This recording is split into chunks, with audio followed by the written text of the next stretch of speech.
అనారోగ్య సమస్యలతో ప్రైవేటు ఆసుపత్రుల్లో చికిత్స పొందుతున్న వారికి సీఎంఆర్ఎఫ్ ద్వారా సాయం అందిస్తున్నామని కళ్యాణదుర్గం ఎమ్మెల్యే అలిమినేని సురేంద్రబాబు తెలిపారు. 38 మంది బాధితులకు దాదాపు 23,55,000 రూపాయలను ముఖ్యమంత్రి సహాయ నిధి చెక్కులను బాధితులకు అందజేశారు. ఈ సందర్భంగా ఎమ్మెల్యే సురేంద్రబాబు మాట్లాడుతూ మధ్యతరగతి ప్రజలు అనారోగ్యంతో ఆసుపత్రులకు వెళ్లి ఇబ్బంది పడకూడదని ఉద్దేశంతో మేము ఇక్కడి నుంచి పంపే ప్రతి ఒక్క అప్లికేషన్ ని వెనక్కి పంపకుండా సాయం చేస్తున్నామన్నారు. అడిగిన వెంటనే సాయం చేస్తున్న ఘనత ముఖ్యమంత్రి నారా చంద్రబాబు నాయుడుకి దక్కుతుందని తెలియజేశారు. కొంతమంది తప్పుడు ఫోటోలు వాడుకుని అసత్య ప్రచారాలను సోషల్ మీడియాలో ప్రచారం చేసుకుంటూ ప్రజలను మభ్యపెట్టాలని చూస్తున్నారన్నారు. అలాంటి వారిపై చట్టపరంగా చర్యలు తీసుకుంటామని అన్నారు. అభివృద్ధి పనులకు అడ్డుపడాలని చూసేవారిని ఇక మీదట ఉపేక్షించేది లేదని హెచ్చరించారు. అది ప్రజలందరికీ తెలుసు. వాళ్ళే ఇది రెన్యువల్ చేయించారు, వాళ్ళతోనే అయింది. ఇతని దగ్గర 2022లో పోతే కూడా ఇతను ఏమీ చేయలేదు. ఇంకొకటి వెనక నుంచి ఇంకో మాట కూడా ఉంది, అది నేను చెప్పదలుచుకోలేదు బహిరంగంగా. అంటే వీళ్ళు ఈ వైసీపీ నాయకులు ఎక్కడైతే ఈ 2019 నుంచి 24 వరకు చేశారో అక్రమాలు, అలాంటి అక్రమానికే పొడగట్టారంటే ఎందుకంటే ఆర్టీటీ అనే సంస్థ అందరికీ సంబంధించిన సంస్థ కాబట్టి ఆ సంస్థకు సంబంధించి ఒక్క విషయం కూడా నేను కాంట్రవర్సీ చేయదలుచుకోలేదు.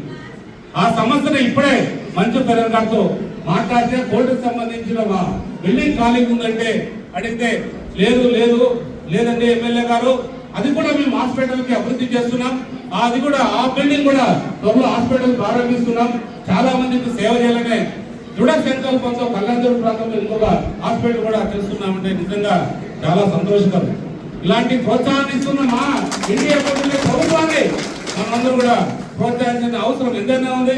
ఖచ్చితంగా ఏదైతే ఇప్పుడు మనకు సంబంధించిన చెక్కులు ఏదైతే ఉన్నాయో సీఎం రిలీఫ్ ఫండ్ సంబంధించి ఇవన్నీ కూడా 38 మంది లబ్ధిదారులు ఉన్నారు. 23.5 లక్షల రూపాయలతో ఇవన్నీ చెక్కులు ఇస్తున్నాం. ఇంకా పోయినసారి కొంతమంది తీసుకోలేదు, వాళ్ళ చెక్కులు కూడా ఉన్నాయి, వాళ్ళకు కూడా ఇస్తాం. ఇవి కాకుండా వచ్చే వారం ఇంకొక 30 మంది చెక్కులు కూడా తీసుకొచ్చి ఏర్పాటు చేస్తాం. ఖచ్చితంగా మన ప్రాంతం మీద ఉన్న ప్రేమని ఖచ్చితంగా చంద్రబాబు నాయుడు ఎప్పటికప్పుడు చెప్తూ వచ్చారు. మొన్ననే చెప్పారు,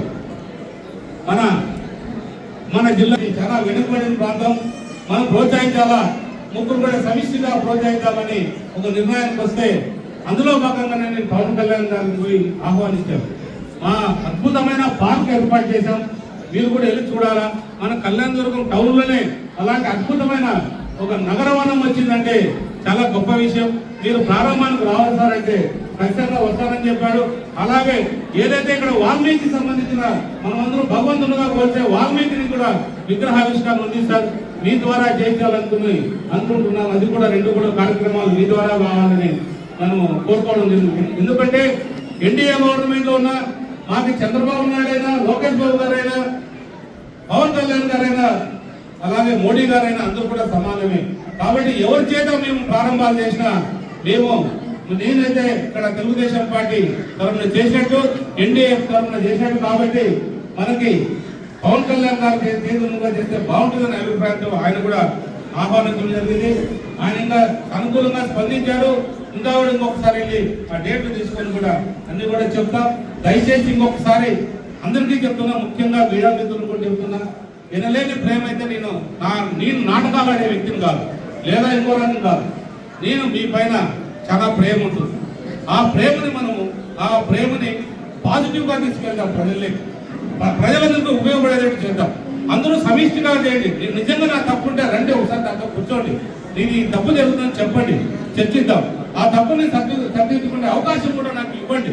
అనవసరంగా ఎవరో చిన్న సోషల్ మీడియాలో దుష్ప్రచారాలకు మనం తావిచ్చే పరిస్థితి, మన అభివృద్ధికి చేసే పరిస్థితి కుండపడిపోకుండా చూసుకోవాల్సిన బాధ్యత మనందరిపైన ఉంటుంది. ఎందుకంటే నాకు ఇక్కడ 1 సెంటు భూమి లేదు, 1 స్థలము లేదు, ఇంకోటి ఏమీ నేను ఇక్కడ చేయాల్సిన పరిస్థితి నాకు అవసరం రాలేదు. చాలా మంది ఇంకా కూడా ఏదో రకంగా మీరు ఉండాలా ఇక్కడనే అభిప్రాయాలు వెలువరిస్తున్నారు. చూద్దాం లేకున్నాను తప్ప నేనేదో ప్రజల్ని మోసం చేసి ప్రజల్ని ఆశలు కొట్టేయాలా, లేదా ప్రజల్ని ఇబ్బంది పెట్టాలా, లేదా అధికారులను హింసించాలనే ఉద్దేశంతో నేను ఒక ఎమ్మెల్యేగా రాలేదు.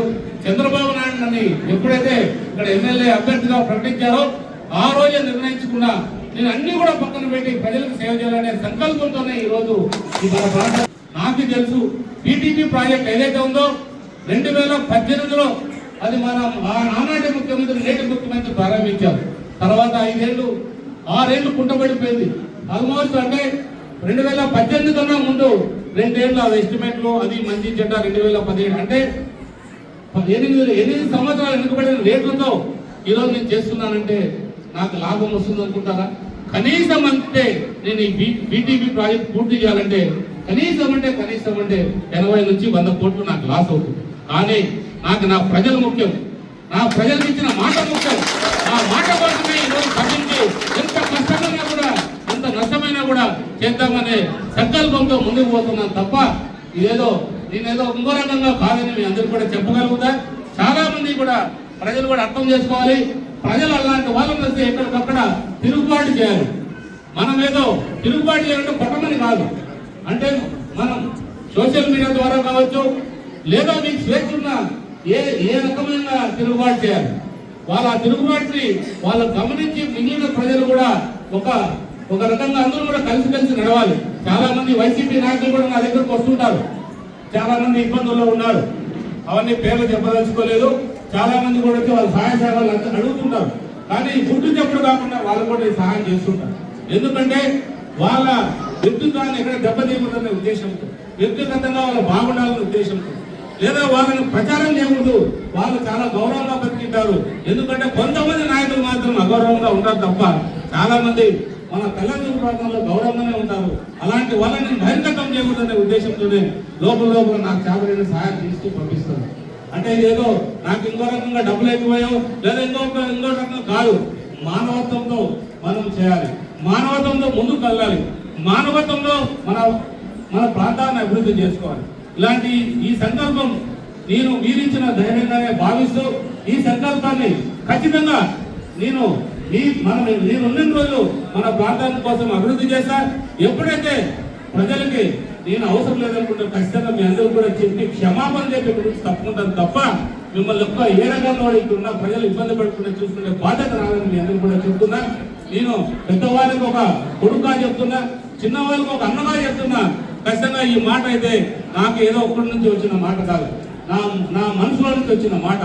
అనవసరంగా ఈ మధ్య సోషల్ మీడియాలో ఎందుకంటే మన కేంద్ర మంత్రి అమిత్ షా ఫోటోలు పెట్టుకొని మేము కలిసామని చెప్పుకుంటుంటే సిగ్గుపోతుంది నాకైతే.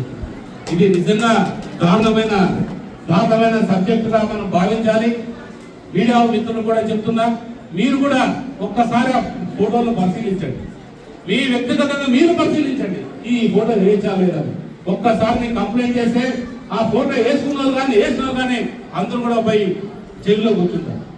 ఎందుకంటే ఎప్పుడో ఫైల్ ఫోటో అని వేయచ్చు, లేకపోతే ఇంకో రంగులు వేయచ్చు. ఈ మధ్య కలిసిరారు, మొన్న కలిసిరారు. ఏది ఇదంతా చాలా తప్పులు చేయకూడదు. మన వ్యవస్థను కాపాడుకోవాలి. మన ఎన్డీఏ కూటమి ప్రభుత్వాన్ని అందరూ కూడా ముందుకు నడపాల్సిన బాధ్యత మనందరికీ ఉంది. కాబట్టి ఇది పదే చెప్పాల్సిన అవసరం ఉంటుంది. వాళ్ళు ర్యాలీలు చేసుకున్నా, ఎంక్వైరీ చేసుకున్నా స్వచ్ఛందంగా చేసుకోవచ్చు, ఎక్కడా అభ్యంతరం లేదు. మేము పోలీసు వాళ్ళు ర్యాలీ చేయమని చెప్పాం. మీరు ఏమని ఇవ్వాలనుకుంటే పర్మిషన్స్ కూడా ఇచ్చేసుకోండి, తప్పలేదు. కానీ ప్రజలకు ఎక్కడ కూడా ఇబ్బంది కలుపుకోకుండా, తప్పుడు సంకేతాలు ఇవ్వకోకుండా ర్యాలీలన్నా చేసుకోండి. కానీ మేము ఎక్కడ కూడా మేము అడ్డుకోము. ఎందుకంటే మీ ప్రభుత్వంలోనే ఎప్పుడు కూడా మీకు ఆ స్వేచ్ఛ లేదు. కాబట్టి ఈ రోజు మేము స్వేచ్ఛ ఇస్తున్నామంటే చాలా అభివృద్ధి కార్యక్రమాలు చేసుకోవాల్సిన పరిస్థితులు ఉన్నాయి. కాబట్టి